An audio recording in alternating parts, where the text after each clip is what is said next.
12 बलुतेदार 18 पगड जात्यातल्या असणाऱ्या लोकांचं नेतृत्व करणारा आमचा मराठा समाज हा रस्त्यावरती उतरलेला आहे आणि रस्त्यावरती उतरल्यानंतर एकच मागणी आहे, आकाला उचला आणि आकाचा जो पक्षाचा नेता आहे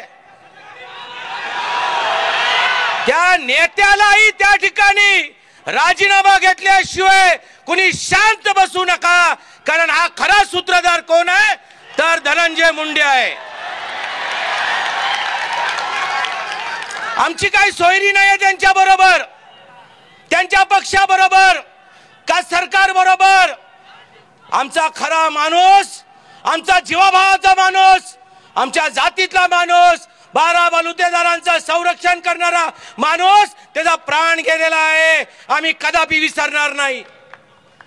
राजकारणामध्ये अरे फडणवीस साहेबांचा जिथे मुलगा असलाय आणि काय दरवेळेला लोक आमच्या कामाबद्दल संशय व्यक्त करतात।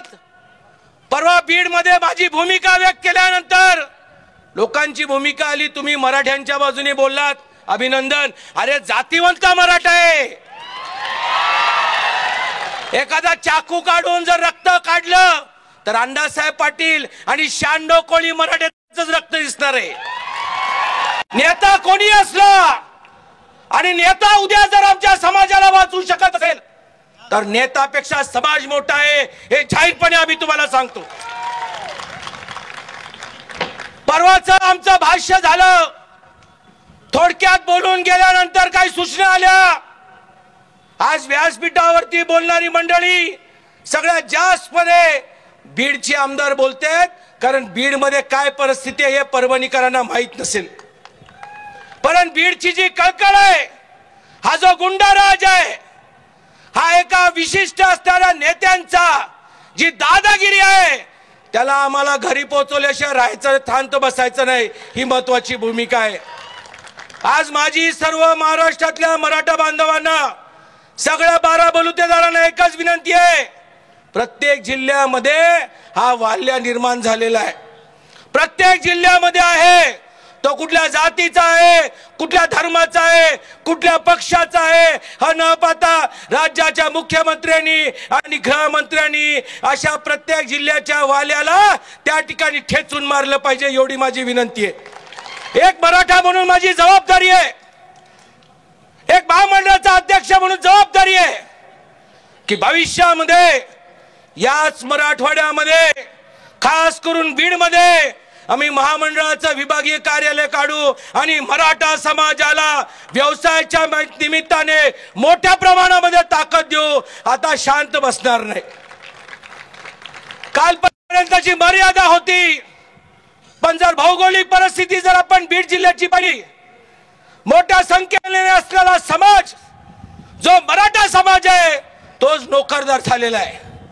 अरे एका वेळेला महाराष्ट्राचं नेतृत्व, हिंदुत्वाचं नेतृत्व छत्रपती शिवरायांनी केलं, 12 बलुतेदार आणि 18 पगड जात्यांना आम्ही सोबत घेऊन गेलो, आरक्षणाच्या माध्यमातून 12 बलुतेदार आणि 18 पगड जात्यांना न्याय मिळाला आणि आमचा समाज तिथे मागे पडला।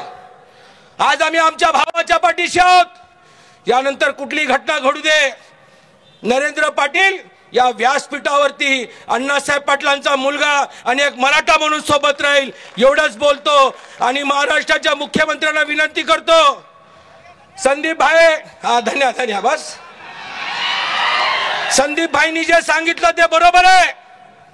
पुण्यामध्ये हे राजकारणाचं केंद्र आहे आणि पुण्याचा नेता कोण आहे? ज्या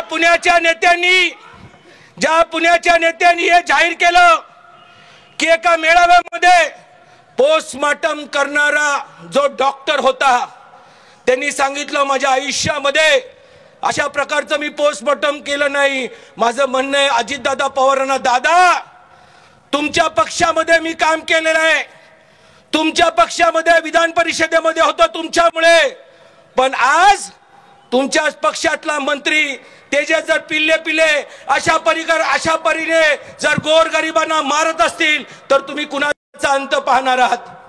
तुम्ही त्याला मंत्रिमंडळामध्ये स्वतः फरफडत काढलं पाहिजे। अरे त्यांना राजीनामा देण्यापेक्षा तुम्हीच हात धरला पाहिजे। अरे चल जा गावाला। अरे महाराष्ट्राने तुम्हाला डोक्यावर उचलून नाचलं असतं, पण तो दुर्भाग्य आहे राजकारणाच्या लोकांना। माझी अपेक्षा राज्याच्या मुख्यमंत्र्याकडे संशयास्पद बघितलं जात, तो पकडला नाही, वाल्या शरणग्रस्त होतो। काल 3 माणसं 2 माणसं स्वतःहून त्या ठिकाणी पकडली गेली। आमदार शिंदे साहेब, आमदार संदीप भैयाने सांगितल्याप्रमाणे कोण हॉस्पिटलला होतो, कोण अधिकारी पकडायला गेला होतो, हा जोपर्यंत निकाल लागत नाही आई शपथ कुणी शांत बसायचं नाही, कोणी शांत बसायचं नाही। आणि मी तर शांत बसणार नाही। प्रत्येक आठवड्याला 3 दिवस तरी बीड मध्ये मुक्काम ठोकून राहील, बघतो मलाही काय करता येईल। पण आता शांत बसू नका एवढीच विनंती करून रजा घेतो। जय भवानी, जय शिवराय। धन्यवाद साहेब, धन्यवाद।